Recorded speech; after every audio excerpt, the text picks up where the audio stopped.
Bon dia, patriotes! Avui reprenem la sèrie sobre l'espiritualitat catalana amb la tercera protagonista de la nissaga Foix Cardona, la Caterina de Cardona. Aquesta dona és un exemple d'erudició femenina en una època en què els països catalans eren un referent de cultura i poder a Europa. Recordem que la Caterina de Cardona prové d'una família de dones beates. L'espiritualitat de les dones Foix Cardona s'arrela en la interpretació que feien els bons cristians del Nou Testament, entre altres textos. La representació simbòlica més coneguda és la de l'Esperit Sant en la imatge d'un colom que trobem a les esglésies romàniques catalanes.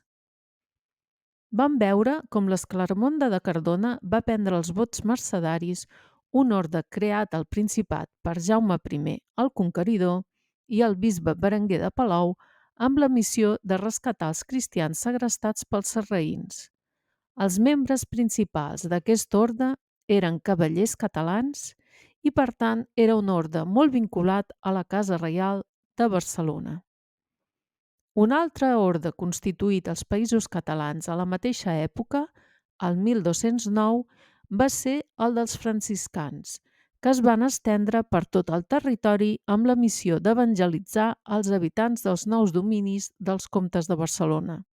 La Caterina de Cardona prendrà els vots de l'Orde de Santa Clara, també conegut com a clarisses o claresses, fundat el 1212. Les clarisses constitueixen el segon orde de Sant Francesc, dintre de la família franciscana i segueixen la regla de Santa Clara de 1253, l'única escrita per una dona. La doctrina franciscana té molt a veure amb la doctrina dels bons cristians. Els franciscans duen una vida ascètica a través del vot de pobresa, la dedicació al proïsme, la predicació i l'educació. A més, fan difusió de les escriptures entre el poble. Això comporta la democratització de l'accés al coneixement mitjançant versions vernacles dels textos religiosos. I per últim, els seglars poden esdevenir terciaris franciscans, com fou el cas d'en Ramon Llull. Entre el segle XIII i el XV hi ha un gran desenvolupament cultural català. Pel que fa a l'espiritualitat, sabem que entre 1287 i 1290 Jaume de Montjuïc tradueix la Bíblia al català. Ho fa per encàrrec d'Alfons I de Catalunya-Aragó. Una Bíblia avui dia desapareguda, com és costum des que va començar el procés de genocidi de la nació catalana. Segons algunes fonts, d'aquesta versió en derivaria el Còdex del Palau, que conté els 4 evangelis. També tenim constància de l'existència de la Bíblia Valenciana, de 1478, traduïda per Bonifaci Ferrer, que tot i passar per la censura de la Inquisició, acabarà sent cremada per la mateixa Inquisició. Una vegada més, desapareix una mostra cultural catalana. Se'n conserven tan sols 2 fulls. Cal destacar que l'Orde franciscà és una institució cabdal del govern del Principat. De fet, el convent de Sant Francesc de Barcelona, construït el 1214, no tan sols fou convent, també fou panteó reial, parlament i allotjament d'aristòcrates. Sobre aquesta qüestió n'ha parlat en Lluís Maria Mandado al 22è Simposi sobre la Història Censurada de Catalunya, organitzat per l'Institut Nova Història. Us en recomano la visualització. Bé, com diu en Manel Capdevila al seu blog La vaca cega desconfiada del web isto.cat, el convent de Sant Francesc de Barcelona o convent de Framenors va ser el principal establiment religiós de l'Orde dels franciscans a Barcelona. Ocupava part de la façana marítima de la ciutat de Barcelona, des de la Rambla, on avui s'alça l'edifici del govern militar, fins al lloc on actualment es troba la plaça del Duc de Medinaceli i els edificis adjacents. L'església del convent i els 2 claustres que posseïa eren un dels millors exemples del gòtic primerenc a Catalunya. El convent va ser desamortitzat el 1835 i poc després, el 1837, va ser demolit completament. El terreny en què es trobava va ser urbanitzat. El tercer orde present als Països Catalans fou el de Sant Domènec. Com els altres dos, aquest també fou una fundació monàstica impulsada pel bisbe de Barcelona, en Berenguer de Palou. Calia tenir una bona relació amb el Papa de Roma després de la croada albigesa i aquest orde, dedicat a la lluita contra les heretgies mitjançant la predicació i l'ensenyament, havia de ser-hi. Gregori IX, mitjançant la publicació el 1231 de la butlla Excommunicamus, va establir formalment el Tribunal de la Inquisició, que depenia directament del pontífex. Va nomenar els dominics com a inquisidors. Els predicadors dominics tenien la seu al convent de Santa Caterina de Barcelona, també conegut com a convent de Sant Domènec del Call.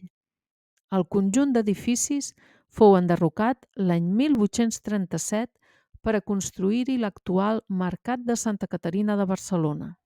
Així doncs, la situació religiosa dels Països Catalans era delicada. Malgrat la presència dels inquisidors dominics, el moviment franciscà va tenir una gran expansió. La força intel·lectual que assolí amb erudits com en Ramon Llull o en Francesc d'Eiximenis en són una prova. En Ramon Llull, nascut en 1232 i finit el 1315, fou un filòsof laic i terciari franciscà que volia arribar a conèixer la veritat tot aplicant el mètode científic. El 1276, Ramon Llull obtingué de Jaume II de Mallorca la fundació del Col·legi de la Santíssima Trinitat de Miramar, a Mallorca, on hom ensenyava àrab als franciscans per anar a missions. Els terciaris franciscans es dediquen, doncs, al ministeri sacerdotal i regenten col·legis d'ensenyament mitjà, així com parròquies de suburbi. D'altra banda, en Francesc Eiximenis, nat el 1330 i finit el 1409, fou un escriptor franciscà de la corona catalano-aragonesa, best-seller de l'època medieval en llengua catalana i llatina. De fet, el moviment franciscà estigué molt vinculat amb la Casa Reial catalana. El 1398, Martí I l'Humà concedia als franciscans a perpetuïtat el càrrec de confessor reial. Com a curiositat, molts membres de la casa comtal es feren enterrar amb l'hàbit franciscà, també en Colom. Aquest desenvolupament espiritual mitjançant els ordes religiosos va engendrar l'humanisme català entre finals del segle XIV i principis del segle XV. El representant d'aquest corrent fou en Joan Lluís Vives i March, intel·lectual valencià que defensava la igualtat i la formació. Els principis del pensament humanista d'en Joan Lluís Vives eren educació per a tothom, educació de la dona, erradicació de la pobresa i creació d'un sistema d'assistència social. La seva obra va influir en tot el pensament europeu. Cal saber que fou perseguit per la Inquisició, és a dir, pels dominics, i morí a Bruges. Ell i Erasme de Rotterdam van ser figures cabdals del pensament humanista europeu. En resum, quan la Caterina de Cardona decideix prendre els vots de les clarisses a Santa Maria de Pedralbes de Barcelona, els Països Catalans són un centre humanista transformador que s'oposa a l'Inquisició. Ella, pertanyent a la noblesa catalana, és una dona culta que coneix l'espiritualitat cristiana i el pensament humanista. Per això, decideix dedicar-se a la docència i a la contemplació. Una nota històrica sobre el monestir de Santa Maria de Pedralbes de Barcelona és la següent. Es va fundar el 1327 a iniciativa de la reina Elisenda de Montcada, amb el suport del seu espòs, el rei Jaume II, i la col·laboració de les monges del monestir de Sant Antoni i Santa Clara de Barcelona, que participaren en la comunitat inicial. La primera abadessa fou Sor Sobirana Olzet. La Caterina de Cardona esdevé, en aquest context, objecte de persecució i censura. Avui dia, els investigadors de l'Institut Nova Història defensen, amb arguments i proves que podeu llegir al web inh.cat i al llibre d'en Pep Malloles, que la Caterina de Cardona ha estat substituïda per Santa Teresa de Jesús.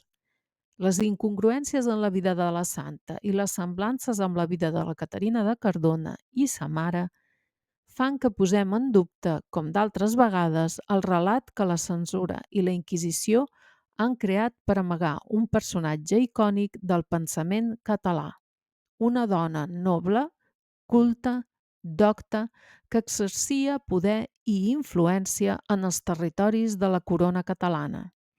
Com diu en Jordi Bilbeny, Teresa de Jesús, clarissa, catalana, abadessa i doctora, és una de les sotragades intel·lectuals més contundents i commovedores dels darrers temps.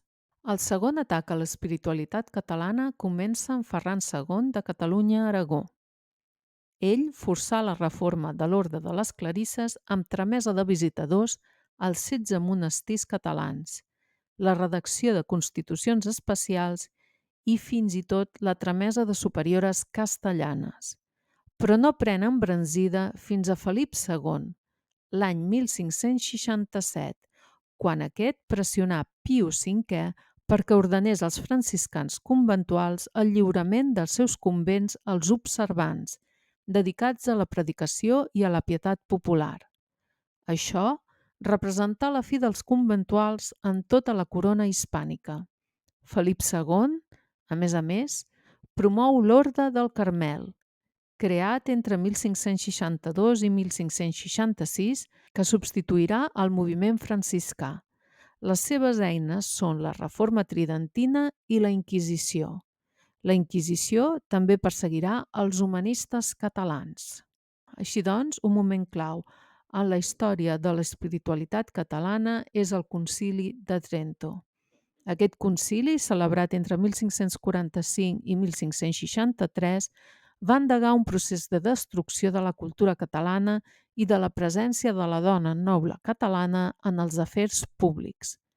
Un cop acabat el concili tridentí, l'atac fou furibund i una de les víctimes rellevants va ser la Caterina de Cardona. Fou la darrera representant d'una nissaga de nobles catalanes que podem titllar de dones sàvies, dones cultes, emprenedores i guaridores.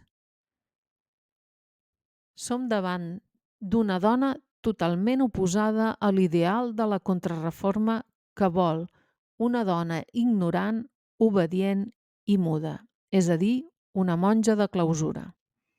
Amb la destrucció de la Caterina de Cardona, coneguda i reconeguda pel poble català, s'inicia un camí dur per a la dona catalana. Una dona que des dels primers comtats catalans podia ser propietària de la terra i fer testament.